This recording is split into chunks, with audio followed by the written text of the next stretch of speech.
Die, flesh, die, flesh, die, flesh.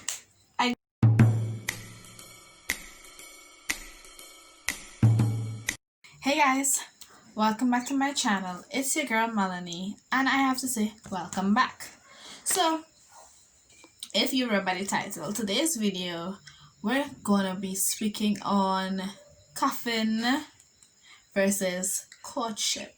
So, if you don't know, first of all, this video will be going in the playlist for my relationships, I think Dating 101 series. So this video will be going in Dating 101 because this is dealing with relationships. And if you're new to my channel, welcome. I am Melanie Ramdeen, and also I bring videos on faith, lifestyle, and relationships. Everything to do with God and being a single woman and being someone who's trying to do ministry at the same time. I'm going to combine it together. So, first and foremost, let's get straight into the video.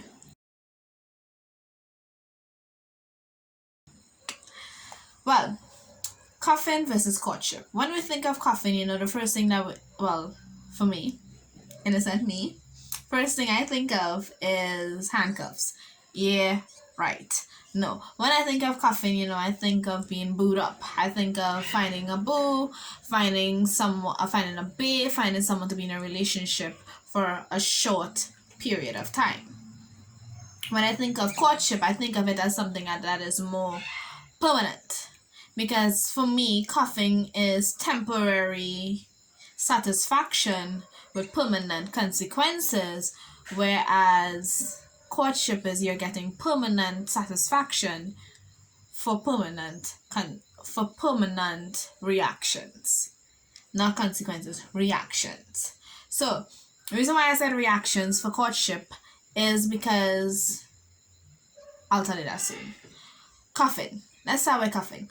First and foremost, we need to figure out what is coffin. Coffin is where single people have decided, especially around this time, the holidays,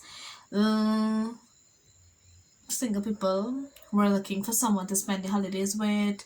We're looking for someone to be booed up with. Even in quarantine, those countries who are still under quarantine, we're looking for a boo. We're looking for a bae because we're alone.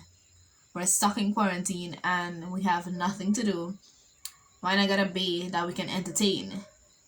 And then when everything's over, ship them off, let them go, and bye. No, it doesn't work like that.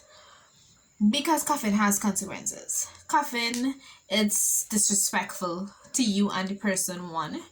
Two, it contaminates something that's supposed to be a blessing. So God designed relationships to be a blessing to man and to woman, and we now contaminate it by giving it our flesh and doing fleshly desires. If you catch what I'm saying, the word is going to come up right here. That's what I mean. And out of coffin comes soul ties.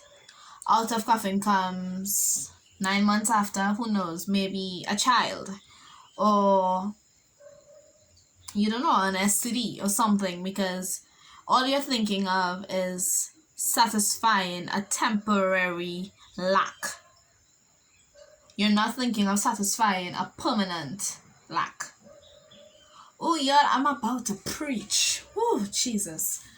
And when I think of courtship, we have to think of courtship as one where it's two people learning about each other before marriage. Because basically, you court. They say you're supposed to court in marriage. I don't necessarily believe in that. I think you can court even after marriage, because 2-3 years into the marriage, as a woman you change, as a man you're going to change, you're going to become different, you're going to become a new person, because you're not going to adapt, you're not going to change to fit into the groove that this man and you has created. So you're going to be a new person, so necessarily you have to change. But cuffing doesn't require no changing, because this person, they see your flaws, they see your imperfections, and some of them are toxic, and they don't really care, because we're not gonna bother to fix this, because I'm not really gonna plan to stick around for long. So you can go your way, I can go my way, but let's just meet in the middle, get a and be done. It doesn't work like that. It doesn't work like that. Soul ties is a hell of a thing. Because we're supposed to be whole. But now, when you go into coffin, or the coffin season, and you give a piece of yourself to this woman, you give a piece of yourself to this man, and another piece to this man, and another piece to this man, and another piece to this man. When you actually decide that you want to court with the person that you want to get married to, you're now putting the expectations of every other man that you were with on that man. And that man is under pressure, spiritually, trying to fill a gap that he is not required to fill. Oh, wow. He's trying to fill a space that should have been healed, that should have been made whole. And now you're only giving him a piece of you with pieces of other people as well, because you didn't break soul ties, you didn't flush your system, you didn't clean yourself out. So now he has to carry the weight of all the other men on top of that.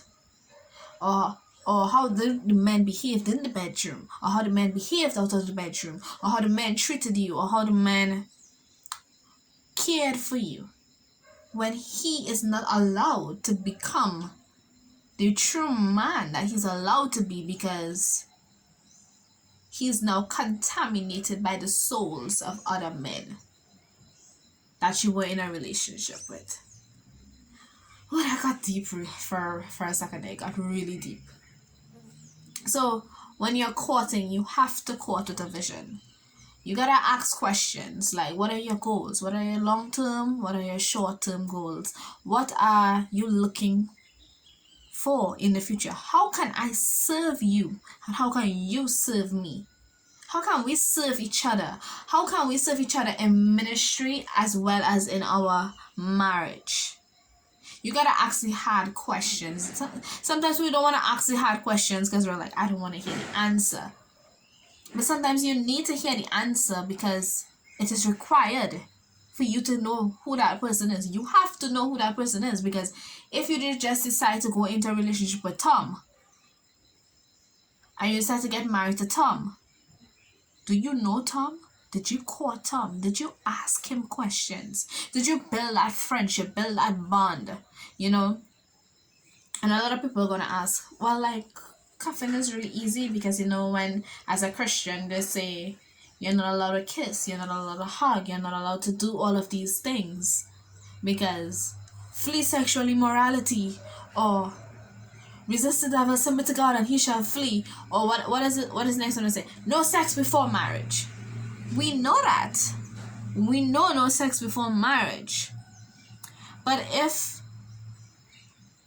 okay, let's say you decide that you want to hold someone's hand. Are you going to say, okay, I'm not gonna lie, for people who are not virgins, and you know that you can't hold that man's hand, you know that that man can't hug you, do not venture into that.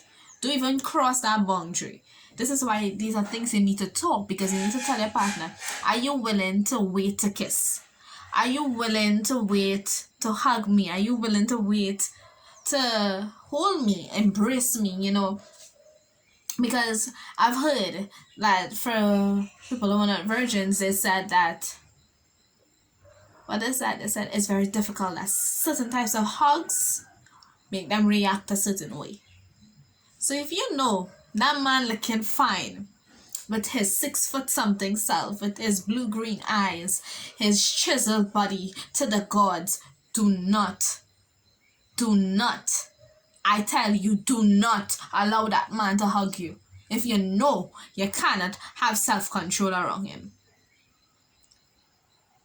Another thing, Because then you're now gonna just cross the boundaries of being courting to going into cuffing, and you're just gonna be cuffing each other, and then the relationship is just gonna be built on sex.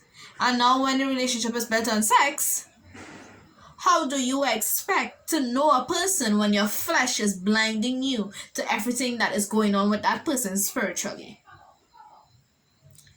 When your flesh begins to react, your spirit needs to get you need to allow your spirit to come up higher, come up faster. Be like, my spirit man need to come up because my flesh playing up right now. Get a little gangster with like na flesh. No, because we're not willing to take any risk.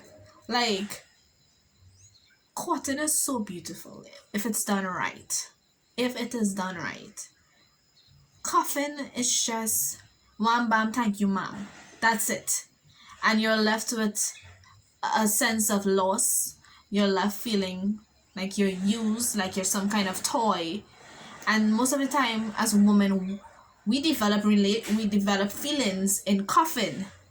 And then when the relationship is over, we're looking to blame the man. But no, don't blame the man. You went in to the relationship knowing that you went in with a mindset that I just want something temporary. He went in, I just want something temporary. Just go with the flow for now.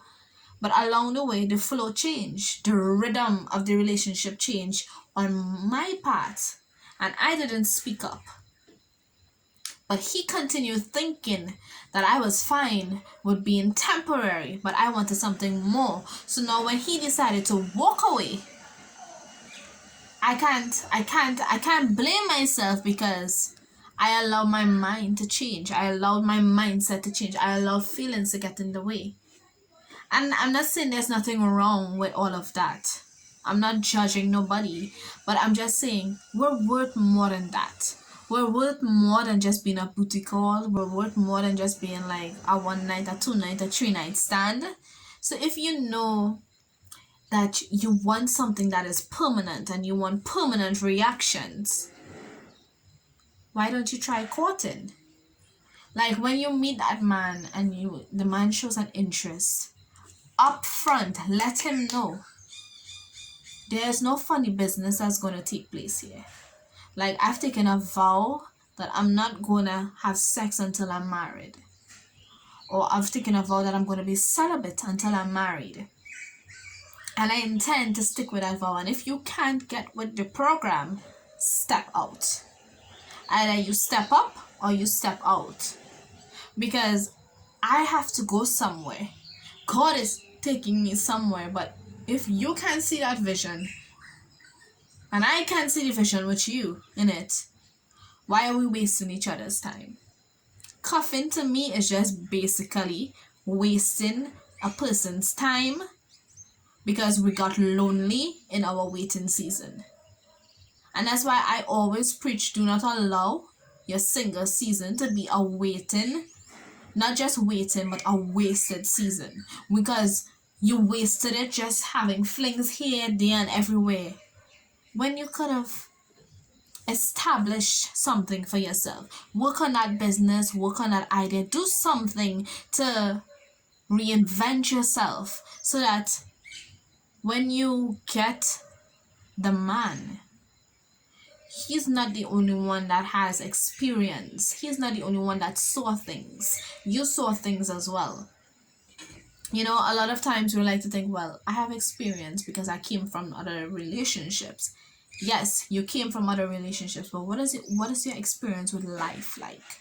What is your experience with work like? What is your experience with your passions and your goals? What is your experience with that? You gotta ask yourself these questions. And then you have to ask yourself, am I ready to court this man in the right way, the godly way? Do I have the capacity to love this man in the way that he deserves to be loved? When you begin to ask yourself these questions, you won't settle for being cuffed. You won't settle for being booed up. That you instantly know that this person is willing to work with me, is willing to build with me. because I'm trying to build something for the kingdom. And if you can't walk alongside me to build for the kingdom, then you need to walk away from me. I would rather be alone building the kingdom than building the kingdom with a temporary person. Than be building the kingdom with a flaky person. Than be building the kingdom with someone who shows and says they are something that they're not. That's not what God created me on this earth to be. He didn't create me to have soul ties. He created me to be married to my husband. He created me to have a bond with my husband unlike any other, and I'm going to work towards courtship. Coffin is cancelled. I said it. Coffin is cancelled. For single Christians, coffin is cancelled in this season. We're no longer are willing to be cuffed. It's either you court me or walk away. I'm not about to be caught. I'm not about to be cuffed and left cuffed in bondage. You're not coming to put me in bondage. You're not coming to put me and tie me up. No, baby. No. The word of God said, who the Son of Man sets free is free indeed. And I know that I am free. So why are you trying to put me in bondage? Satan, get behind me. Hope you guys enjoyed this video. Ask yourself, are you going to be cuffed in this season? Are you going to be courted in this season? And remember, I love you. God loves you. Be strong and courageous, especially in your single season. Be strong and courageous. Remember, you are worth more than diamonds, more than rubies, more than gold. And also, I want to let you guys know that you can follow me on Instagram. You can follow me on Facebook. You can follow me. You can check out my podcast, Don't Speak Defeat to Me podcast. And you guys will hear me speak on a whole other different whole lot of other topics that are kind of taboo in society, and I've taken it as my duty to speak about it. So you guys can check out my podcast, Instagram and Facebook accounts. And yeah, if you like this video, turn on your post notifications, like, comment, share, and let me know what are your thoughts on coffin versus courtship. Remember, if God is for you, who can be against you? And don't allow anybody to make you feel like you're less than what you are. You are a king and you are a queen. I love you. Bye.